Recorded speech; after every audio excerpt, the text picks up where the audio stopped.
parlons d'une dame qui, elle, a réussi en affaires. Elle est partie, elle était employée d'une firme, elle a racheté la compagnie, on lui a déjà parlé, elle fait des conférences maintenant partout. Et elle a également son émission de télé qui est Voir grand pour stimuler l'entrepreneuriat au Québec. C'est sa mission maintenant, Anne Marcotte qui est avec nous. Bonjour Anne. On va aller rejoindre Anne Marcotte qui est là. Oui, bonjour Anne. Oui, je suis là. Bon, et discutons justement, parce que je voyais les résultats du sondage, puis je trouvais ça intéressant quand même. Au-delà de l'aspect commercial qui est en arrière, on disait 47% des entrepreneurs avaient 5 000 $ dans leur poche pour commencer en entreprise. On a l'impression, puis moi le premier, de dire, faut que tu aies les poches pleines pour te lancer. En fait, c'est sûr qu'on a beaucoup de travail à faire pour faire en sorte que les gens comprennent que quand on part en affaires, dans le fond, ce qu'on a besoin, le premier plus grand capital qu'on a à investir, c'est soi-même. Hein. C'est dans la vie, on peut être notre meilleur atout ou bien on peut être notre pire ennemi. Mais moi, ce qui me fait vibrer dans l'entrepreneuriat, c'est que c'est un chemin qui est ouvert et disponible à n'importe qui. Donc, c'est pas nécessairement d'avoir les plus grands diplômes, c'est pas nécessairement d'avoir justement les accès à des plus grands financements. Puis souvent, les plus grands succès à travers le monde sont partis de rien. En fait, je voyais justement dernièrement des statistiques, il y en a une qui me fait vraiment triper. Saviez-vous que 2/3 des milliardaires, pas des millionnaires, là, des milliardaires à travers le monde sont partis avec absolument rien, dans le sens absolument aucun moyen financier. Ils sont partis avec une maudite bonne idée, par exemple. Ils sont partis avec du gros cœur au ventre. Puis Dernièrement, j'ai rencontré un success story au Québec que je trouve qui est pas assez connu puis qui gagne à être connu. J'ai rencontré le directeur général d'une compagnie qui s'appelle Axéo Solutions. Le propriétaire s'appelle Gilles Letourneau. Gilles Letourneau est parti en affaires avec 500 $ en poche. Aujourd'hui, il est rendu avec 1000 employés. Il est rendu à 100 millions de chiffre d'affaires. C'est une entreprise dans le domaine de tout ce qui concerne les logiciels, les technologies de l'information et ainsi de suite. Et que lorsque je lui ai posé la question quiz, Monsieur Letourneau, vous êtes parti avec 500 $ en poche, vous êtes rendu à 100 millions de chiffre d'affaires. Je veux dire, comment vous avez fait ce miracle-là avec 500 $? Et sa réponse, c'est parce que j'avais pas plus d'argent, c'est tout ce que j'avais de disponible. Non, mais c'est pas incroyable. C'est incroyable, certain, mais et en plus, dans les nouvelles technologies maintenant, avec des connaissances, puis avec du temps surtout à investir, je veux dire une chose, effectivement, si tu as une bonne idée, ça prend pas grand-chose des fois pour que ça décolle rapidement, là. Moi, ce que je pense, c'est que quand tu as une bonne idée, là, je demeure profondément convaincue que l'argent est disponible. Par contre, il y a des choses sur lesquelles, moi, je veux vraiment travailler avec les gens. Des fois, c'est normal, là, j'ai la chance d'être beaucoup sollicitée avec les réseaux sociaux, puis à cause du fait, effectivement, que j'ai une émission de télé, puis les gens me disent, j'ai tel projet et tout ça, mais je veux que les gens investissent. Moi, je dis, écoutez, si vous ne trouvez pas vos premiers investissements, vos premières économies que vous allez mettre dans votre propre projet, vous voulez pas les mettre, comment voulez-vous convaincre les autres, dans le fond, d'y adhérer? Fait que ça, on s'entend, en tout cas, je sais pas si vous êtes d'accord avec moi, mais il faut s'entendre là-dessus que quand on croit à notre projet, je veux dire, on y croit ou on y croit pas, puis quand on y croit, habituellement, on n'a pas peur de tout miser. Par contre, tout miser, faut comprendre que, à un moment donné, le département des miracles, j'appelle ça comme ça pour un entrepreneur, ça existe, c'est-à-dire la capacité de faire des choses extraordinaires avec des moyens financiers qui sont souvent vraiment très précaires. Prenons l'exemple de M. Pellado, le père. Lui, il a emprunté 5 000 $ à sa mère, puis regardez aujourd'hui l'empire qu'il a légué à ses enfants. C'est extraordinaire. Il est parti avec 5 000 $, là. Mais en même temps, je regardais, puis les exemples de gens qui font des faillites sont quand même, tu sais, les gens qui s'enregistrent pour des faillites, c'est quand même sont assez nombreux au Québec, là, on va s'entendre là-dessus, Madame Marcotte. Puis, le mécénat d'affaires, jusqu'à quel point, justement, je ne sais pas si vous en faites vous-même, un peu inspiré à ce que les gens ont commencé à voir avec Dans l'œil du dragon. Est-ce que vous en faites vous-même? Des investissements? Moi, des genres d'investissement d'affaires, le genre de mécénat d'affaires, dans le fond, pour des gens qui démarrent en entreprise. Moi, le meilleur mécénat que je donne aux gens, c'est d'avoir accès à la visibilité. Ouais. Parce que, c'est sûr que j'ai inventé Voir Grand TV, qui fut, il y a 5 ans, la première émission sur l'entrepreneuriat. C'est sûr que c'est un show complètement différent que de l'œil du dragon, qui est plus un show de variété. Nous, on est plus un show vraiment axé à 100% sur l'entrepreneuriat.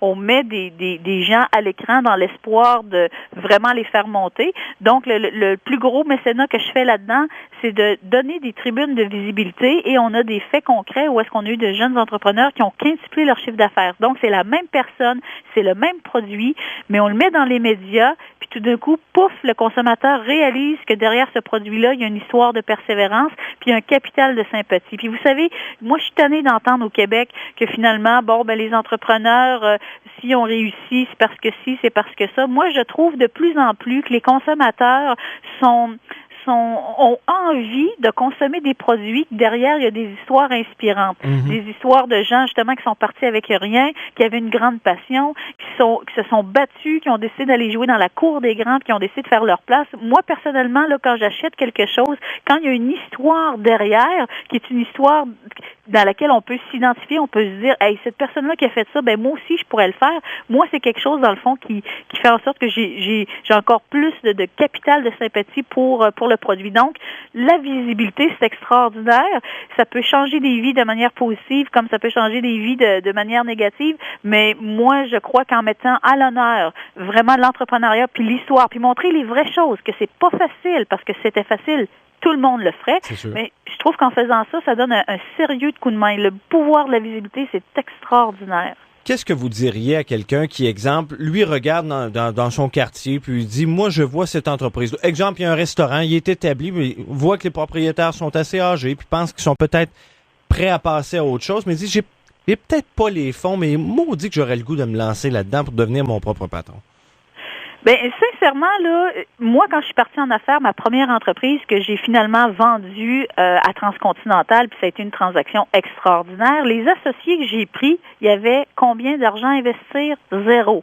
Je leur ai dit, vous avez quelque chose que je n'ai pas, vous avez de l'expertise, vous avez de la matière grise, c'est ce que vous allez investir dans la compagnie, c'est ce dont j'ai besoin, puis le reste, on va le trouver autrement. Alors, morale de l'histoire, à partir du moment où est-ce qu'aujourd'hui, je vous le dis, c'est drôle à dire, comment je vais le dire, mais il y a une pénurie de gens qui ont une attitude exemplaire. Parce qu'avec l'attitude, on peut faire des choses extraordinaires. Ouais. Puis quand on a une bonne attitude, puis qu'on sent qu'on pourrait peut-être justement travailler dans un commerce, prendre même la relève, je vous garantis qu'on va trouver des gens qui vont vouloir nous appuyer parce qu'il y a une pénurie de gens qui ont une bonne attitude.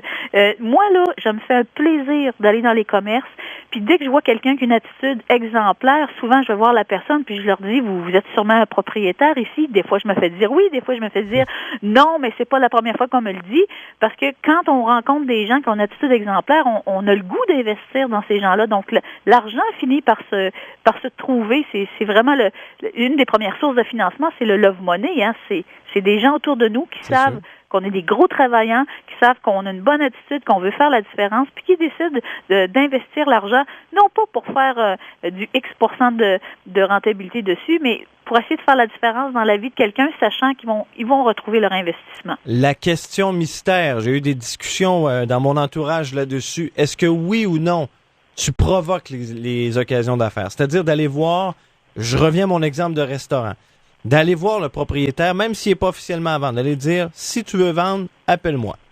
Est-ce que ça fait baveux de faire ça? C'est pas baveux du tout. Moi, je dis deux choses. Premièrement, des opportunités, il y en a partout, à temps plein, tout le temps. C'est juste que tout le monde les cherche au même endroit. Et quand on les cherche au même endroit, c'est plus des opportunités parce que tout le monde les a vues. Les plus belles opportunités, c'est ce que les autres ne voient pas. Puis l'autre chose que je trouve intéressante dans le domaine des opportunités, c'est à partir du moment où on le sait à l'intérieur que ce qu'on recherche, c'est exemple, j'ai toujours rêvé d'avoir ce restaurant-là ou d'en avoir un ou d'en ouvrir un ou peu importe. À partir du moment où est-ce qu'on le sait, il faut en parler. Moi, les gens qui me disent, j'ai des rêves, j'ai des aspirations, mais je garde ça pour moi, j'en parle pas. Oui, parce que sinon, ça n'arrivera pas. Gardez-le pour vous, il ne se passera absolument rien. Parce que vous savez, on est toujours à 5 personnes d'une personne qu'on voudrait rencontrer ou d'une personne qui pourrait faire la différence pour nous. Moi, là, toute ma vie a été basée sur des exemples comme ça que j'ai pu, sans le savoir, de manière intuitive, que je faisais ça. Je disais tout haut qui m'habitait à l'intérieur, c'est incroyable. Il y a toujours quelqu'un quelque part qui se manifestait pour dire, hey, moi, je peux faire ça pour toi, il peut se passer telle chose, c'est incroyable. Puis je vais vous dire, je suis en train parce qu'on parle de restauration, là, on est en entrevue, mais j'étais dans la salle de montage. Je suis en train de produire un documentaire sur Madame Cora des restaurants Cora. Oui, Cora de Soufflidou. Exactement. Nous, là, on l'a suivi pendant 1 an. OK, ça s'appelle Cora du matin au soir. On l'a suivi pendant 1 an. On est à Toronto avec elle, on est à Vancouver, on est allé aux États-Unis, on est allé en Belgique. Puis je vais vous dire, cette femme-là est rendue à 65 ans, son commerce a 25 ans, ils ont fêté leur 25e anniversaire. Puis je vais vous dire, ça me permet, moi, personnellement, comme entrepreneur, parce que je tripe sur l'entrepreneuriat, parce que ça a changé ma vie, là, ça m'a sorti de la pauvreté. Donc, c'est tellement extraordinaire, le chemin de l'entrepreneuriat, que ça me fait du bien de suivre des entrepreneurs comme ça avec succès, parce que ça me confirme que les propos, effectivement, que j'ai dans les conférences, ou peu importe, ben, c'est exactement ce que ces gens-là font. Puis la chose qu'on doit faire au Québec, c'est que quand j'ai suivi Cora, puis qu'on est aux États-Unis, puis qu'on est dans le Canada anglais, nos entrepreneurs, c'est des rock stars, c'est des superstars. Les gens les arrêtent, veulent faire des photos. Et je dis à Cora, t'es une star du monde des affaires. Le monde te veut en photo, le monde veut des autographes. Au Québec, on a du travail à faire, même si Cora a une cote de popularité, de notoriété extrême ici au Québec, mais on a quand même du travail pour valoriser l'entrepreneuriat. Non, ici, on a l'impression que si quelqu'un a réussi, c'est parce qu'il en a volé un autre. C'est ça le problème. Je fais bien sûr, évidemment, là, j'exagère, là, mais c'est malheureusement ce genre de réflexe-là que nous avons, comme on dirait qu'on a encore ce rapport un peu de coloniser, exploiter. Vous avez raison, parce que regardez ce qui se passe présentement. Je fais un parallèle avec le sommet de l'éducation. Là, on est comme dans un mode au Québec. Bon, l'important c'est de participer, tandis que là il y a des débats qui disent oui, mais peut-être qu'on pourrait accéder, par exemple, aux études si on a des notes X. Moi, je dis souvent la chose suivante à mon garçon. Mon garçon, il a 7 ans, puis il se fait déjà rentrer dans la tête. Ah, maman, l'important c'est de participer. Je dis écoute bien mon garçon, je vais te dire quelque chose. Je dis à mon garçon, participer là, c'est très bien. Persévérer, là, c'est encore mieux. Puis mon fils, je vais te le dire tout de suite, gagner, là, ça fait du bien. Quelle belle philosophie, j'aime ça, Anne Marcotte. Vous aimez ça? Puis, écoutez, il y a une phrase que Jean Coutu a déjà dit et que j'adore mettre sur les réseaux sociaux. Il dit, réussir, c'est bon pour la santé. C'est très bon. Anne Marcotte, merci beaucoup d'avoir pris le temps de nous parler. C'est tout le temps, malheureusement. On remet ça incessamment. Oui, certainement. Puis n'oubliez pas, samedi 18h, voir grand.tv sur la chaîne Ma TV. Excellent. Merci, Anne Marcotte. Merci. Au revoir.